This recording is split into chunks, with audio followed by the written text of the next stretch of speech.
Hey everyone, my name is Sean Arnold and welcome to a gameplay video of my multi-shot Wraith build. I posted a build video for this earlier or yesterday, if now I'm being more correct, and someone asked me to do some gameplay of it, so here it is. But also for this video I'm going to be asking the question, what does Wraith need from his version 42.3 buff? Now I posted this question to Reddit and the discussion which we had there was really good. There's a link to the description to the discussion in the description of this video, and I strongly advise that if you are a fan of Wraith, join the subreddit, join in the discussion, and share your opinion on what you think he needs to be a better hero for the current state of game. I'm going to be reading out some of the best comments from that post a little bit later on in the video, around the 9.5 minute mark in this video. But before that, I'm going to kind of just talk about Wraith, his strengths, his weaknesses, and talk about how I feel like this multi-shot build helps, but doesn't necessarily cover all the weaknesses in his kit. So we're in the early game here. Wraith has a very good kit, and in the early game it's quite easy for Wraith to shine. His abilities are quite amazing. You can see myself using Knock on the field just now. Knock is a good ability and it helps for last hitting if you are if you can be consistent with it. Sometimes I might misjudge how much health a minion has, but fortunately in this situation I seem to be last hitting quite well, and it helps in that scenario where it also allows you to kill a little bit faster. One of the weaknesses which I find with Wraith though is that it takes so long to kind of farm minions throughout the game. So as you're seeing here, it takes about 5 shots or so to hit a minion to get them weak enough down to use Knock. Now later on of course it does get a bit better, but the rate at which it gets better is a bit slow for the current environment. At best, when I played a knowledge build of Wraith where I could boost his ability damage quite a bit, I noticed that it was like up to 2 hits, so it would be like bap, bap, Knock, bap, bap, Knock, bap, bap, Knock. And that was good and it feels good, but it's still not good enough to kind of push a large wave of minions at a fast Wraith. Compared to melee heroes like Greystone, Quan and so on, it's no contest. Wraith struggles with pushing minions quite a lot. And speaking of which, Wraith also struggles with completing objectives because towers don't really take damage from abilities. You have to rely on your basic attack, and Wraith's basic attack isn't that strong. I think it's between a caster and a melee hero in terms of base damage, and it's his only tool that he has for clearing out objectives such as towers, raptors. Of course you can use your ability for that, but when it comes to pushing towers, often I feel like if I manage to get to a tower and we're attacking it, I'm not going to take it because a Wraith doesn't have the ability to do so, and you're going to need help for it. Now in the previous system, which was a little bit slower, I think that's fine, but in this format where heroes like Wukong are just going crazy with towers, it's hard to keep up when you're trying to play mid lane or you're trying to fill the role of a caster and you're trying to defend or protect your lane. One thing which I do like about Wraith though is his ability to shoot through rules. I think this is his main focus, where he can get vision. If he has vision on the targets, he can kind of abuse it. If you're not crap like myself and you can hit your targets, maybe you'll be able to last hit and snipe people through walls, but I didn't manage to do it there.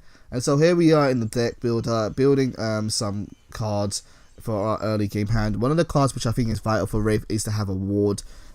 Even though Wraith has a ward button, and a lot of people want there to be a ward button for universally, it doesn't really replace the effectiveness of normal wards. It's more of a complementary tool. Now what I often do with Wraith is, hey, I managed to get a hit there.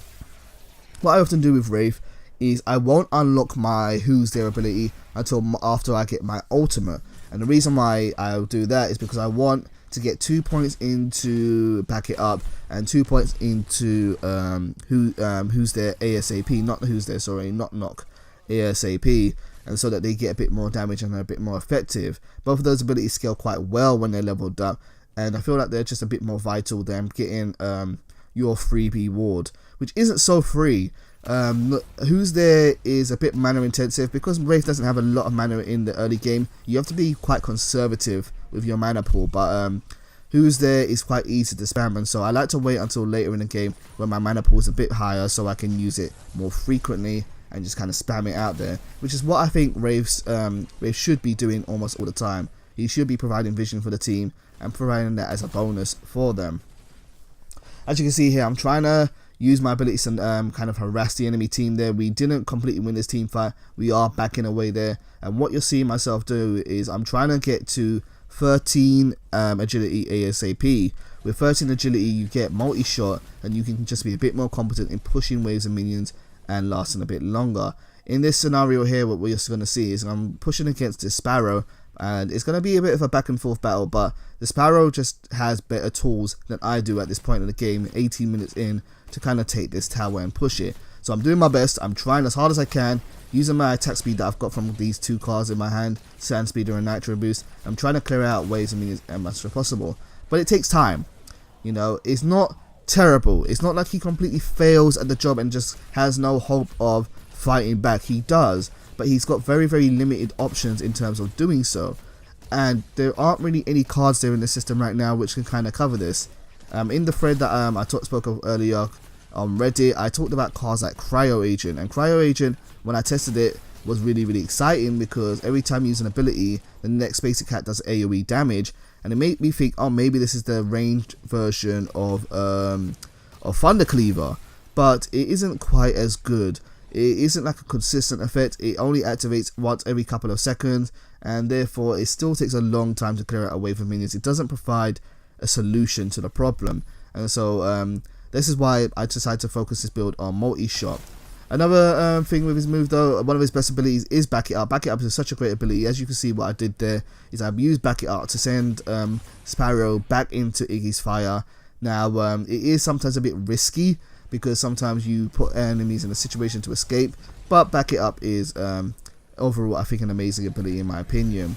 In this situation, one thing which I find difficult in this game is communicating with my team. When you communicate with your team and you're playing Wraith, he's a great hero because you can tell people, hey, I'm about to use Back It Up, I'm about to use Surprise Surprise, and then they can adapt themselves and use it. But as you can see, I try to use Surprise Surprise on Iggy without any communications, and he kind of just broke his invisibility straight away. So where I was trying to provide an escape for him that would have been beneficial, it didn't work out in that scenario, and I ended up having no more mana left, so I had to run away, and Iggy actually died from that encounter. This is a little bit later on in the game. I think this is the final clip before I get into the comments, where we're going to go into a team fight where we are actually ahead. We are pushing down towards their inhibitor. We are doing a very, very good job. There's Chimera there, and we're trying to do our best to kind of put pressure on the enemy team. Now, unfortunately, again, if now that I've got multi-shot unlocked, we are be able to deal with minions quite a bit. But what you're seeing myself here is struggling against this Greystone. There comes a point, and it is usually about this 20-minute mark, where heroes get so strong, Wraith really has no chance. And if you try to even focus on, say, getting as much ability out of Knock as possible, even then, it's still he still struggles with them. Being able to do, say, about 400 damage to a target like Greystone is not the greatest thing. It doesn't really allow you to be too much of a threat. And for someone who is designed to play, say, mid lane or off lane, really any rogue but support and carry and jungle, then you know, you don't have much of a threat there. Whereas I know if I was playing someone like Bellica, I would be able to stun him, Void Bomb, use Void Drone to put pressure on. I have more tools to contribute to a team fight, and Wraith doesn't really have that much. So I'm doing my best here. I'm trying to say to Iggy, let's go, retreat, get out of there. I see Kalari is trying to gank us from behind, so I'm a little bit worried now. I'm putting down my sonars, but I can't do anything to stop Kalari. I can alert my team, but I'm not going to be able to stop Kalari, because Kalari is Kalari, and Kalari is the best. And yeah, no, the best I can do in this situation is just try and hope that my teammates respond appropriately to the scenario that we're in, and hope that they are watching the map, but it doesn't seem like they are. There goes Iggy. Iggy's dead. There goes Muriel, or Muriel's already dead.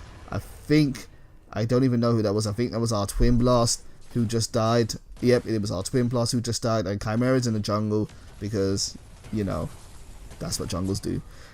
And so I get destroyed there, and yeah. So whenever I try to form an opinion about a character or a part of the game, I always like to talk to other people and hear their views first, so that I kind of have a well-rounded approach. I made a post on the Paragon Reddit and titled "What does Wraith need from his version 42.3 buff?" And we actually had a really good discussion about the different parts of Wraith and what people think he should get in the future to make him a bit more viable. If you want to see all the discussion, go and check out the link in the description of the video. I highly recommend you do so. There are some very good ideas there, but I'm just going to read out a couple while I have some time left on this video. This suggestion was made by Gyro Attacker. Gyro Attacker says, for his ward I'd almost like something like Twin Blast Grenades, where it has 3 charges and has a cooldown for each charge. This way you can spam them all down to ward an area or keep them to ward when needed. I like this idea. One of the benefits of using a consumable ward like Lamplighter is that it is instantaneous, and if you're playing like a support role particularly, it's nice to be able to put down your wards almost immediately and have your vision of the map covered almost straight away rather than having to wait. I feel like this is one of the reasons why I still rely on wards for Wraith despite him being the character with the ward button. Next we have Machete. Machete says, I love his sniper design, so whatever buff it is, I hope it's something that encourages more of the sniper fantasy. Personally, the true damage suggestion sounds like it would be best for him. Pre-version 42, I used to outfarm everyone since minions used to not have ability armor and there weren't any cards that helped CS, so not knocking minions over and over again was pretty great. I also used to build 4 burst engines and 2 magna lenses, so I had a ton of damage and 30 ability pen, so I was doing true damage to a lot of people. It was fun as hell. Now, he has to rely on autoing people. Call me bland, but I love that not knock is his only source of damage. I agree with this too. It was easier to do true damage in the previous version because it was easier to get sources of ability pen, just because if you wanted it, you just took it and there you were. Now that minions have ability pen, it means that they resist your ability damage a bit more, and the idea of having true damage I think would be great on Wraith. If you don't know what true damage is, just look at Flame of Second and the way that card works, where it does a set amount of damage, and then I think it would also be great if with consecutive use, if Knock was to get a little bit stronger each time you used it, or each time maybe you last hit a minion or killed a minion with it. That way you wouldn't have to necessarily rely on, say, knowledge cards to boost his damage up in order to make it respectable in the late game. It would just be something that naturally grew through your effort and playing. Next we have Hawkman X. Hawkman X says, I agree with everything you just said. I love his look and feel, but his kit is trash. One thing that he points out a little bit later in this post is, I think he does best as a support, but why would you ever take him when Muriel and Narbash exist? I agree with this too. Playing him in the support lane works. You can definitely work well with doing so, and the amount of vision you provide with Wraith is fantastic. But when you're having a support role, ideally you want someone that can benefit the carry directly and not necessarily indirectly. And heroes like Narbash and Muriel are excellent right now because they can still do wards, they can still provide vision, and then they can do other buffs as well. Moving on, we have a comment from, just looking at my phone, Marson75. In my opinion, if they could find a way to make his knock an AoE, it would make him a lot better. I think this is a decent idea. If you've ever tried the card Creo Agent,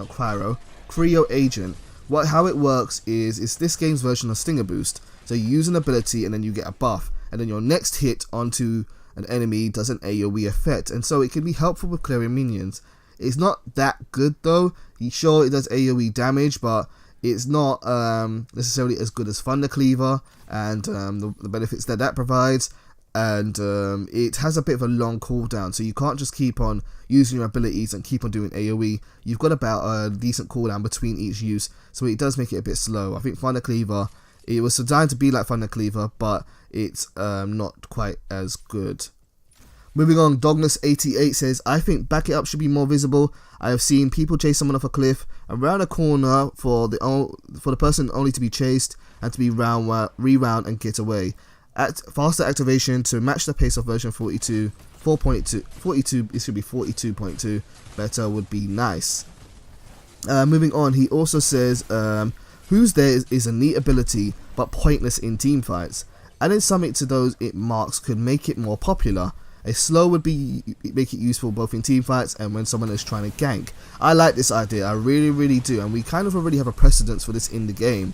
If you look at the warding card Protective Sentry, it gives you an ability armor, not ability, a basic armor boost for anyone that's in its range. And I think if Who's There was to get that similar ability, it will make it a lot more useful.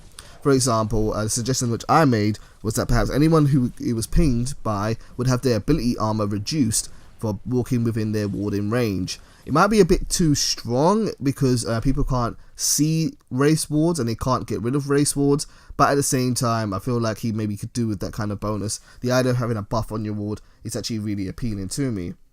Next we have Zemo07. Zemo07 says his knock ability should be definitely made similar to Sparrow's RMB. That is, it pierces through objects in a straight line and gets a lower cooldown if the first minion it hits dies. I believe this would fix this wave clear issue.